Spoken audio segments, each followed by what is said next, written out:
ये सत्य का साथ फिर क्या जरूरत है? इतने वर्षों से सत्य का साथ सुन रहे हो, खुद कह रहे हो कि सत्य के साथ में, तो क्या सुनते हो? जब सुनते नहीं, जो सुनते नहीं वही भटकते रहते हैं, वही खुद अंधकार में है, दूसरों को भी अंधकार में ले जाते हैं। जब सुनोगे नहीं तो तुम्हारा जीवन अधर्म में लटका रहेगा। जब सुनाई नहीं तो पता ही नहीं, अंधकार में चल रहे हो।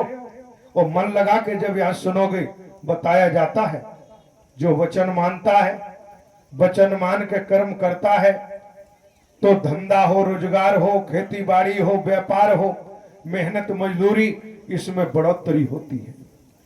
व्यापार में है तो व्यापार बढ़ने लगता है, खेती है तो खेती में धन, जब सत्य का साथ करते हैं तो फसल भी अच्छी होने लगती है।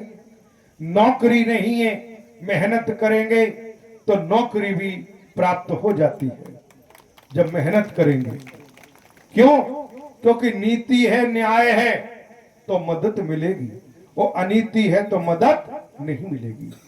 तो जहां इन्होंने कहा हमेशा सत्य के साथ में आते हो, गप सड़कों में लगे रहे, इधर उधर बैठे रहे, तो यही स्थिति होगी। क्योंकि तुम्हारे अंदर चर्चा का एक शब्द भी नहीं टिक सकता, एक शब्द भी। ये ध्यान रखना, यदि यहां अलर्ट होके नहीं बैठे, साधक बन के नहीं बैठे, उपासक होके नहीं बैठे, तो संसार को याद रख लेना। तुम धन दौलत रट लोगे, सोना चांदी रट लोगे, बेटा बेटी रट लोगे, जमीन जायदाद रट लोगे, लेकिन हरि का सद्ज्ञान, हरि की चर्चा उसी के यहां ठहर पाएगी जो इस स्थल पर साधक बन के सुनेगा, अन्यथा ठहरना संभव नहीं। तो जब इन्होंने कहा कि 4-4 मोटरसाइकिलें, और जब उस समय साइकिल भी नहीं थी, 4 पहिया की गाड़ी भी, व्यापार बढ़ा तो गाड़ी भी खरीद ली, चलते रहे तो 2 मंजिल मकान भी बनकर तैयार है। क्योंकि आप जिस खेत में 10 कुंटल अनाज होता था, उसमें 15 कुंटल पैदा होने लगा। जहां दुकान पर ग्राहक 10 आते थे वहां 50 आने लगे, तो व्यापार बढ़ गया हर क्षेत्र। क्यों? क्योंकि नारायण हरि का वचन आधार शिला है, नारायण हरि का वचन महावरदान है। परमात्मा किसी से मनवाते नहीं है।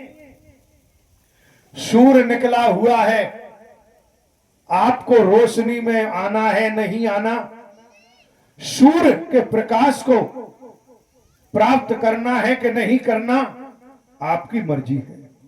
सूर्य तो अपना काम कर रहा है, चांद अपना काम कर रहा है, वायु चल रही है, आपको वायु लेनी है नहीं लेनी, जाके 4 दीवारी में कैद हो जाए, आपकी मर्जी है। वायु तो चल रही है, जो लेना चाहता है वो वायु ले, जो सूर्य के प्रकाश को लेना चाहता है, महसूस करना चाहता वो महसूस करे, और जो आंख बंद करके कोठरी में पड़ा रहे तो उसकी मर्जी है। सूर्य किसी पर दबाव नहीं डालता, चांद किसी पर दबाव नहीं डालता, रात्रि किसी पर दबाव नहीं डालती कि तो मुझे स्वीकार कर, दिन किसी पर दबाव नहीं डालता कि मुझे स्वीकार कर। चांद भी अपना काम कर रहा है, सूर्य भी अपना काम कर रहा है, वायु भी अपना काम कर रही है, दिन भी काम कर रहा है, रात भी काम कर रही, इस पूरा ब्रह्मांड काम कर रहा है। मानो मत मानो, नारायण साकर हरि परमात्मा का सद्ज्ञान धुआंधार बरस रहा है। सुनो मत सुनो, ग्रहण करो मत करो, मर्जी तुम्हारी है। आप ये समझ सकते हो? क्यों?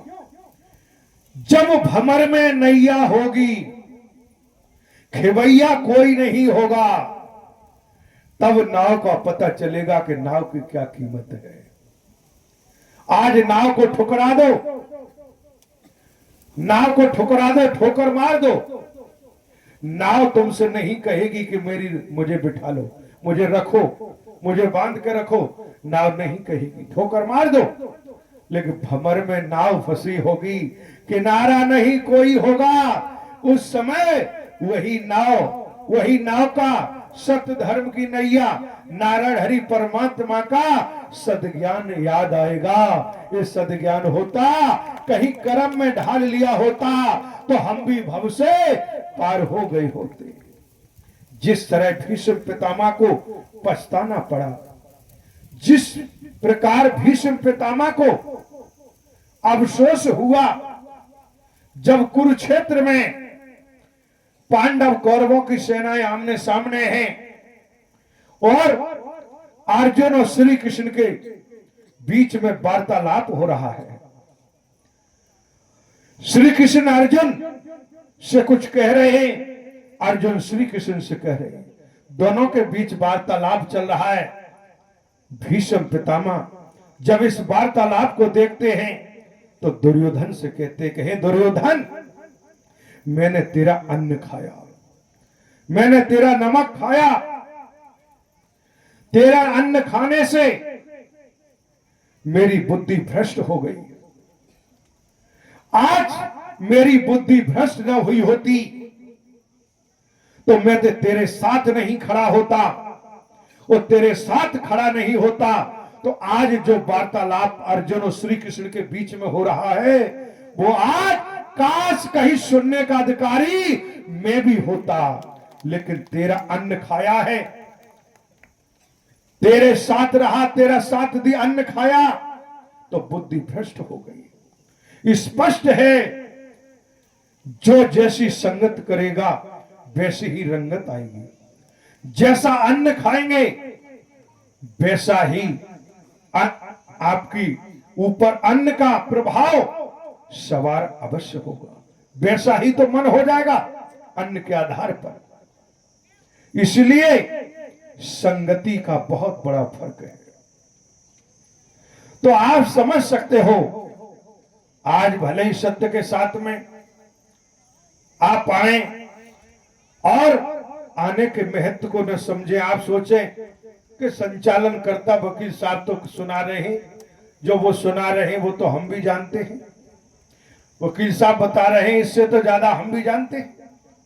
आपके मन में हो, वेदों का पठन पाठन किया है, पुराणों का पठन पाठन किया है, आपके मन में हो सकता है कि वेद पढ़े हैं, उपनिषद पढ़े हैं, शास्त्र पढ़े हैं, महाभारत पढ़ी है, रामायण पढ़ी है, रामचरितमानस सब पढ़े हुए हैं, ये आपके मन में आ सकता है।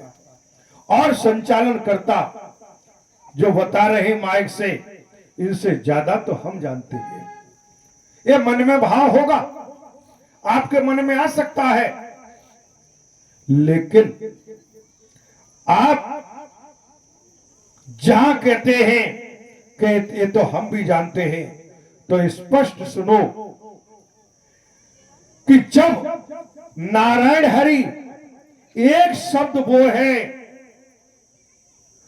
जो अर्जुन के पास मौजूद है, जिसे अर्जुन ने कर्म में ढाला है, और बात मान के श्री कृष्ण की कर्म कर रहा है, एक शब्द वो है जो दुर्योधन ने सुना है। लेकिन दुर्योधन पर अहंकार सवार है, दुर्योधन मनमति का शिकार है, दुर्योधन श्री कृष्ण को स्वीकार नहीं किया, मनमति का शिकार है, मनमति में डूबा हुआ है। शब्द श्री कृष्ण ने दोनों को निकाले, लेकिन अर्जुन ने उस शब्द को आराध्य का वचन मान के बसा लिया कर्म में, और दुर्योधन ने केवल बातें समझ के ठुकरा दिया। तो गदाधारी भीम ने जंगा तोड़कर वध करने में देर नहीं लगाई। आप ये समझ सकते हो, सत्य आपके पास ज्ञान हो सकता है, लेकिन जिस शब्द में नारायण हरि परमात्मा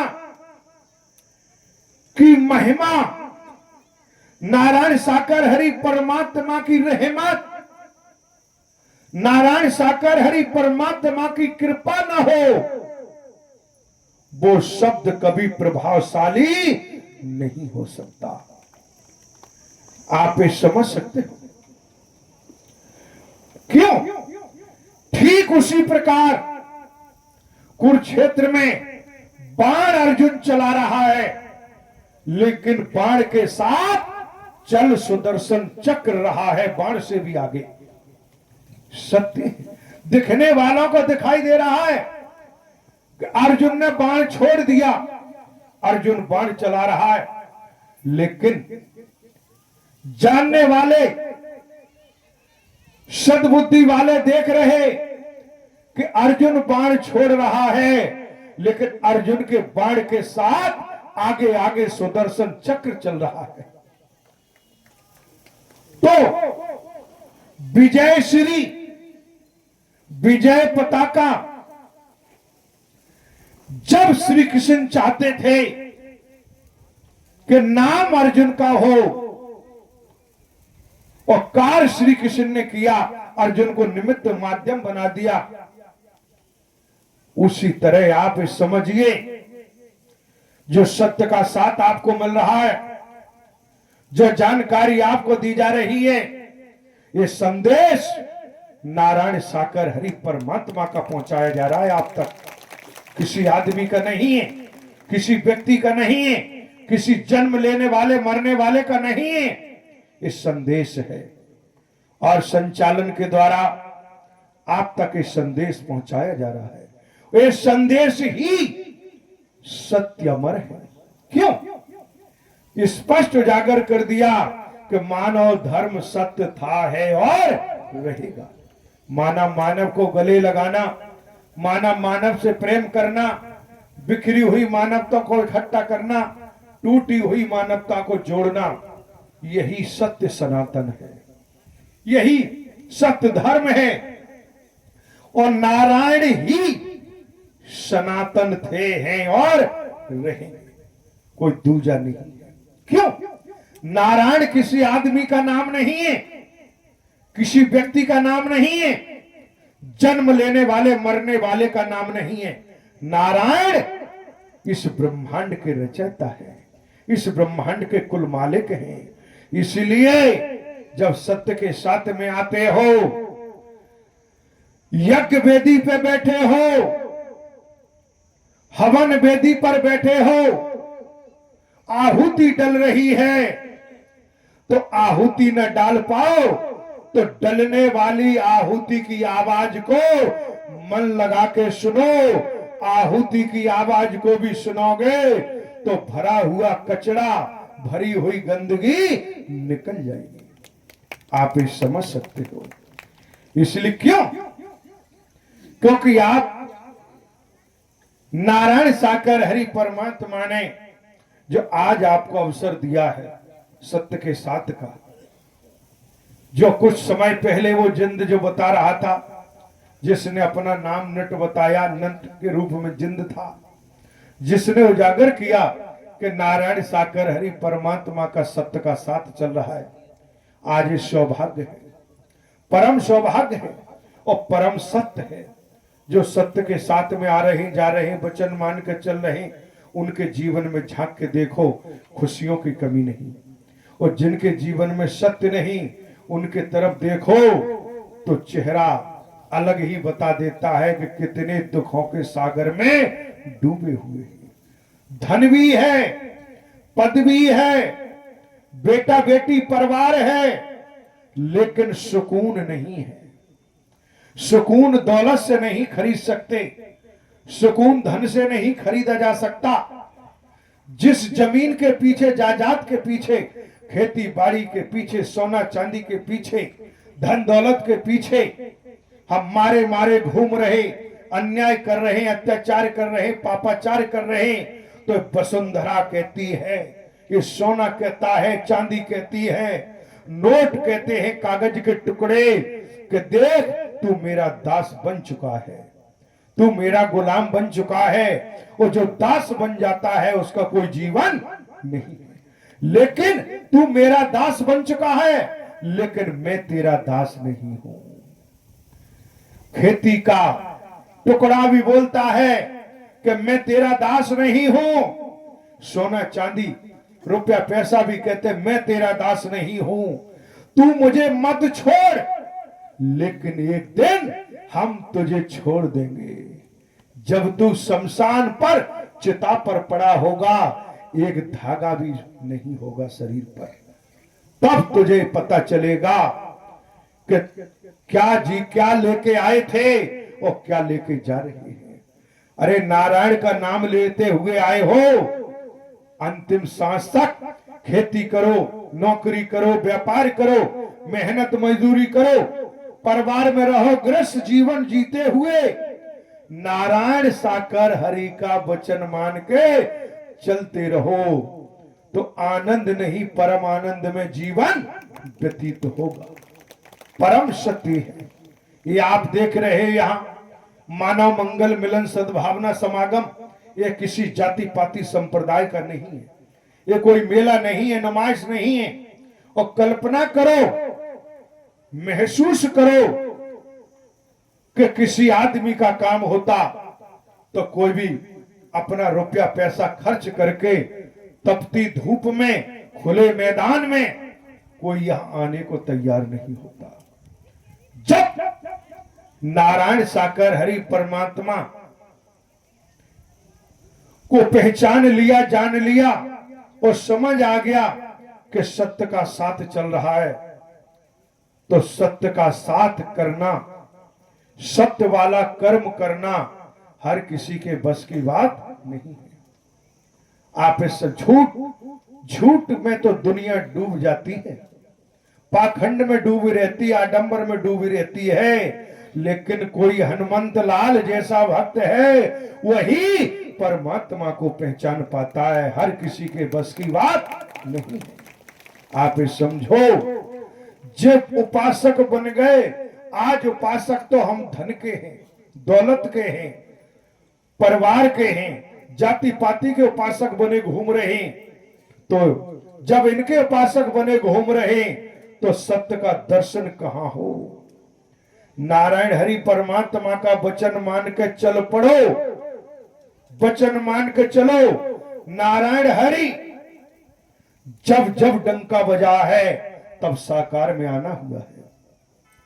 नारायण साकार हरि परमात्मा ब्रह्मांड के रचयिता कुल मालिक ने जो आज मानव मंगल मिलन सद्भावना समागम में अवसर दिया है, वचन मान के जो बताया जा रहा है, मन लगा के सुनो। कर्म में ढालो, व्यवहार में लाओ। जब कर्म में लाओगे, व्यवहार में लाओगे, कर्म में ढाल के चल पड़ोगे तो जीवन धन्य हो जाएगा। नारायण साकर हर की संपूर्ण ब्रह्मांड में सदा सदा के लिए जय जयकार हो। अब आप कहो कि जय जयकार हो रही है, तो आप बताओ, जय जयकार कंस की नहीं हुई, जय जयकार रावण की नहीं हुई, जय जयकार बलि की नहीं हुई, जय जयकार हिरण्यकश्यप की नहीं हुई, जय जयकार हिरण्याक्ष की नहीं हुई। जय जयकार हुई है तो हरि की ही जय जयकार हुई है। हरि की महिमा अपरंपार है, हरि की लीला अपरंपार है, इसलिए उजागर किया है। जो आप जयकारा बोल रहे हो, उजागर है कि नारायण साकार हरि। जब नारायण साकार में उद्घोष करते हैं, नारायण जब साकार में सशरीर इस धरा पर मौजूद होते हैं और मानव धर्म सत्य धर्म का बिगुल बजाते हैं, तो स्पष्ट कहा कि नारायण साकार हरि की संपूर्ण ब्रह्मांड। क्यों? ब्रह्मांड के रचयिता कौन है? ब्रह्मांड के रचनाहार कोई धन वाला नहीं है, कोई पद वाला नहीं है, कोई जाति पाति वाला नहीं है, कोई जाति पाति वाला नहीं है, कोई संप्रदाय वाला नहीं है। इस ब्रह्मांड के रचनाहार हैं तो नारायण हरि थे, हैं और रहेंगे। अब कोई नारायण नाम रख ले, कोई हरि सिंह नाम रख ले, तो वो नारायण नहीं, वो हरि सिंह नहीं, नारायण एक ही है जो इस संसार से परे है, न जन्म लेते हैं न मरते हैं, जो हमेशा काम धाम रहते हैं।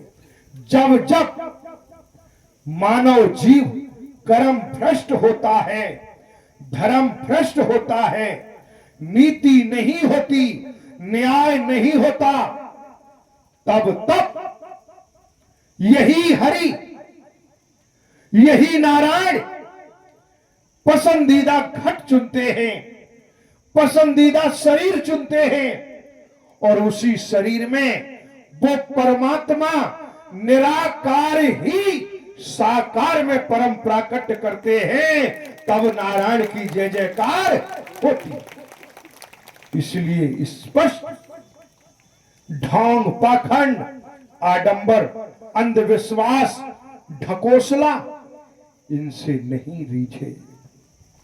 आप समझ सकते हो, अरे सत्य की कमाई हो, अर्जुन ही क्यों पहचाने, 5 पांडव ही क्यों पहचाने श्री कृष्ण को? अरे श्री कृष्ण तो दुर्योधन के भी मामा के लड़के थे, गांधारी भी बुआ थी, लेकिन कौरव क्यों नहीं पहचान पाए? दुर्योधन क्यों नहीं पहचान पाया? दुर्योधन भी सामने बैठा रहा, पांडवों ने ही क्यों पहचाना? क्योंकि जो कर्म कमाई, जो अतीत की कमाई पांडवों के पास थी, उन्हीं ने श्री कृष्ण को पहचाना। और जो ढोंग में डूबे रहे, पाखंड में डूबे रहे, धन पद के अहंकार में डूबे रहे, उन्होंने श्री कृष्ण को पहचान नहीं पाया। वो केवल कहते रहे तांत्रिक हैं, कोई विद्याधारी हैं, केवल इतना कहते रहे। तो आज जब वो महारथी जिन्हें श्री कृष्ण को बताया जाता है 16 कलाओं से अवतरण, उन्हें नहीं पहचान पाए, तो नारायण साकार हरि परमात्मा को पहचानना हर किसी के बस की बात नहीं है। नारायण का नाम इतना सस्ता नहीं है, ये आप समझ सकते हो, इतना सस्ता नहीं है। क्यों? तो स्पष्ट कहा क्यों नहीं है, क्योंकि नारायण के नाम के लिए त्याग चाहिए, बलिदान चाहिए। अब कहें कौन सा त्याग? तो संसार में जाओगे तो संसार के कहेंगे धन त्याग दो, कोठी त्याग दो, बेटा बेटी त्याग दो। नहीं नहीं, कभी नहीं। क्यों? कौन सा त्याग, कौन से बलिदान? तो स्पष्ट कहा त्याग करना है, बलिदान करना है, तो नफरत, निंदा, चुगली, वर्गवाद का करो, ढोंग, पाखंड, आडंबर का करो त्याग। जब इनका त्याग कर दोगे तो एक मानव बन जाओगे, और मानव बन जाओगे तो मानवता के भाग्य विधाता नारायण की भी पहचान कर लोगे। जब तक इनमें डूबे हुए हो, अब मान लीजिए आपके डबरा तहसील है, डबरा तहसील में एसडीएम महोदय बैठे, अब तुम यहां सुकुलियारी में बैठ के कहते रहो कि मैं नहीं मानता एसडीएम को। कौन सा एसडीएम, काय का एसडीएम? मैं नहीं मानता, मैं नहीं जानता एसडीएम को। एसडीएम कौन होता है? सुकुलियारी में कहते रहो, जब तहसील का काम पड़ेगा तब एसडीएम का पता चलेगा कि एसडीएम का मानते हो कि नहीं मानते हो।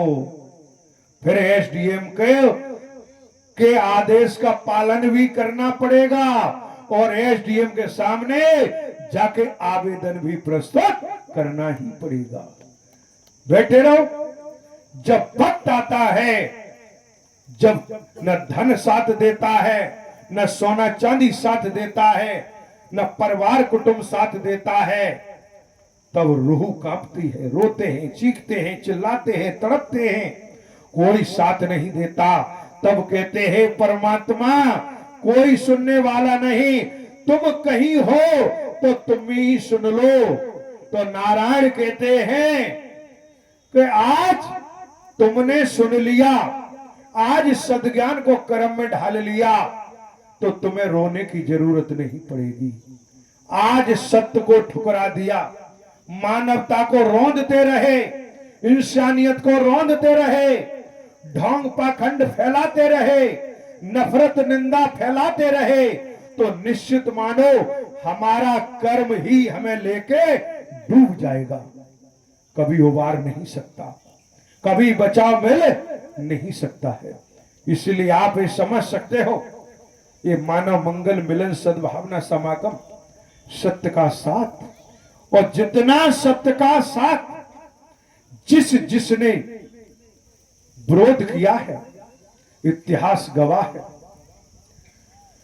जिसने विरोध किया है उनके लोक देखो परलोक देखो, दोनों बिगड़ गए। अब किसी में ताकत हो तो हवा को रोक ले, किसी में ताकत है तो सूर पे कपड़ा डाल दो जाके, प्रकाश बंद हो जाएगा। किसी में ताकत है तो चांद पर ढक दो जाके, किसी में ताकत है तो भीषण गर्मी पड़ रही है रोक दो जाके, किसी में ताकत है ओला गिर रहा है तो रोक लो जाके, किसी में ताकत है बिजली गिर रही आकाशीय जाके रोक लो। जब इन्हें नहीं रोक सकते तो नारायण साकार हरि के अभियान को रोकना ब्रह्मांड में संभव नहीं है। जब इन्हें नहीं रोका जा सकता तो नारायण का कार्य भी रुकने वाला नहीं है, क्योंकि इस ब्रह्मांड के कुल मालिक, इस ब्रह्मांड के रचयिता नारायण थे, हैं और रहेंगे। अब कहो कि हमें परमात्मा की जरूरत नहीं है, हमारे पास तो नोटों की थप्पी लगी रखी है। अब कहो हमारे पास सोने चांदी की कमी नहीं है, हमारे पास तो बक्से भरे पड़े हैं। कहो हमारे पास जमीन जायदाद की कमी नहीं है, कई एकड़ जमीन जायदाद है। तो आप ये भी समझो, बिल्कुल धन दौलत रुपया पैसा हमारे पास मौजूद, हमें जरूरत नहीं, लेकिन इसी ये अहंकार के कारण, इसी अहंकार के कारण, घमंड के कारण कोई ऐसा जीव परिवार में पैदा होगा कि वो सब तबाह कर देगा। हिरण्यकश्यप ने बहुत विरोध किया कि मैं ही सब कुछ हूं। अरे हिरण्यकश्यप जैसी हस्ती नहीं है, लंकापति रावण जैसी हस्ती नहीं है किसी की, कंस जैसी हस्ती नहीं है। जब विरोध किया तो घर में ही प्रहलाद पैदा हो गया, और प्रहलाद माध्यम बना और हिरण्यकश्यप का सर्वनाश हो गया। आप ये समझ सकते हो, वर्तमान में किसी कैंसर वाले से जाके पूछो कि भैया कैसे आनंद में हो, खेती बाड़ी कितनी, धन दौलत कितनी, आनंद आ रहा है कि नहीं, तो कहेगा खेती बाड़ी सोना चांदी बेटा बेटी मुझे कुछ भाता नहीं है। क्यों? बोले रातों दिन मौत दिखाई दे रही है, मौत दिखाई दे रही है रातों दिन। क्यों? कर्म की जब मार पड़ती है तो तन से भी पड़ती है, मन से भी पड़ती है और धन से भी पड़ती है। ये विधाता का विधान है।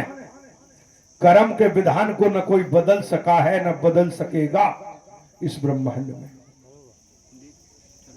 इसलिए मौका मिला है तो मानव बन के, इंसान बन के सत्य का साथ करते हुए चलते रहो, नारायण हरि का वचन मान के।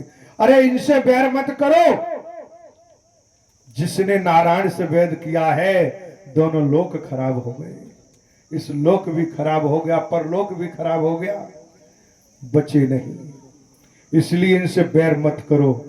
अरे सत्य को स्वीकार नहीं कर सकते तो सत्य का कभी विरोध भी मत करो, क्योंकि सत्य का विरोध जिसने किया है आज भी उनका अपयश हो रहा है। और जिन्होंने वचन माना उनका आज भी हरि के साथ में नाम लिया जा रहा है। नारायण साकर हर की संपूर्ण ब्रह्मांड में सदा सदा के लिए जय जयकार हो। इसी क्रम में आमंत्रित हैं श्री महेश कुमार रावत निवासी